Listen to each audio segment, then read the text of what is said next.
Legend has it that this labyrinth house of mysteries is haunted by many spirits. Little did I know that I'd be subject to a secret proposal inside of it. I fear if he goes through to open the door and close it, the surprise would be ruined.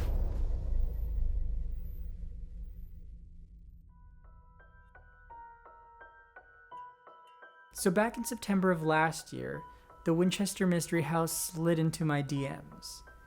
And they invited me to a private tour of the house. And I was so excited. I've always wanted to go there since I was a kid.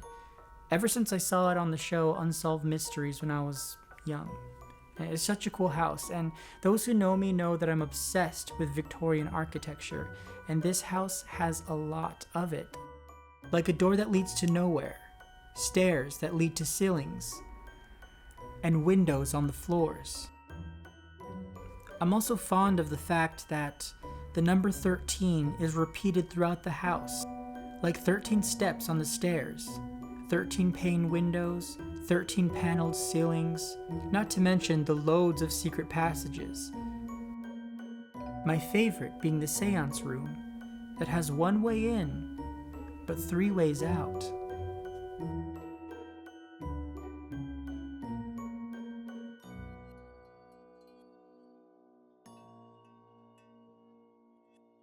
I was told that a specter named Clyde is often seen around the grounds.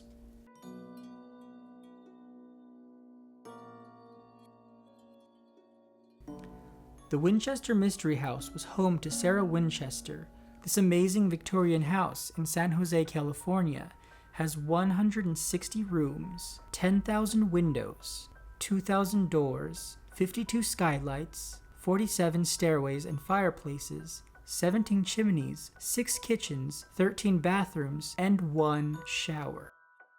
Legend has it that after her daughter and husband died, Sarah began construction, and it continued 24 hours a day over the span of 40 years, right until her death in 1922.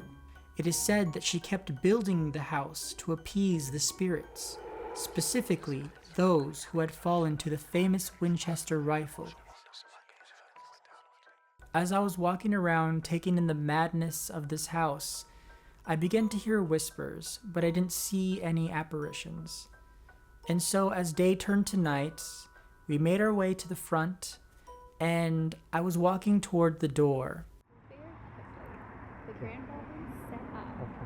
I fear if he goes through to open the door and close it, the surprise would be ruined. Okay. We'll see what happens. So I could set up a ruse where I'm like, let's just go into the grand ballroom and make sure that it's set, and then Okay. I could film that.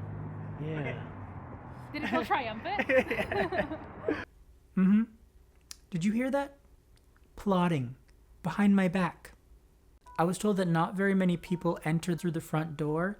Even Sarah only used it a handful of times. So that made me feel very special that I was able to walk through the front door.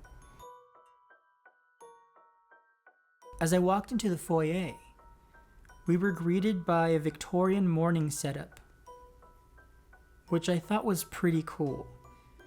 Memento Mori photos lined the walls. It was interesting guessing who was dead and who was alive. Like, this one here was by far the creepiest.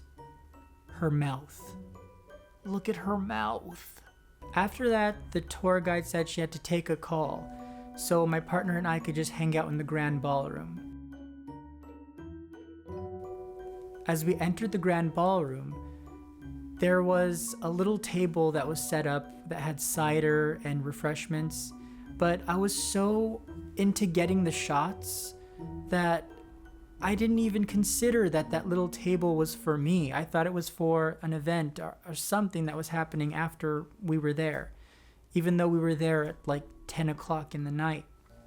Anyway, since we were in the grand ballroom, I asked my partner to hold the camera while I do a little dance with Sarah, the ghost of the house. And I did that for a while. After a few twirls with nothingness, my partner set down the camera and he asked me for a dance. So we did a little waltz. Disclaimer, I don't dance. I romanticize that I can. Anyway, he spun me out, told me to look away, then he got down on one knee. And the whole world kind of just stopped. But he asked the question in the cutest way possible, and I had to say yes. No, I said yes. I wanted to say yes.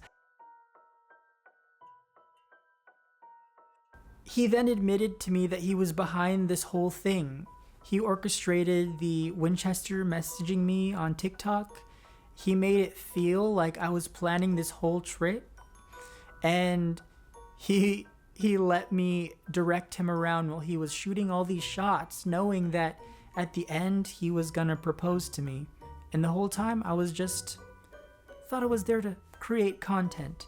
So I felt deceived by him, by the Winchester Mystery House, but it was the sweetest deception that I will ever experience. So the night ended with this amazing ring that looks normal from over here, but when you look at it closely, it has a moon face on it, which is so cool. I mean, a lot of cool things happen because the night before was a full moon, and the night of our engagement after, when we were driving to a restaurant, we saw an owl. So there were like a lot of these mystical, mysterious things that happened. It just felt so right.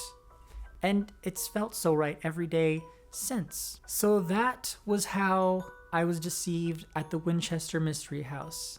And I gotta say, huge props to my partner Weston and the staff at the Winchester Mystery House, and Sarah for letting us parade in her house. A gentleman named Weston reached out to us with a dream to propose to his boyfriend at the Winchester Mystery House. Turns out his boyfriend was a content creator named Peculiarities that we admired, so we secretly invited him under the pretense of a private tour. Eventually, he came to the estate and was ready to film some beautiful content, but little did he know that a few members of our team were setting the stage for the proposal spot. Eventually, they made their way into the beautiful grand ballroom where Weston popped the question and Nikk said yes.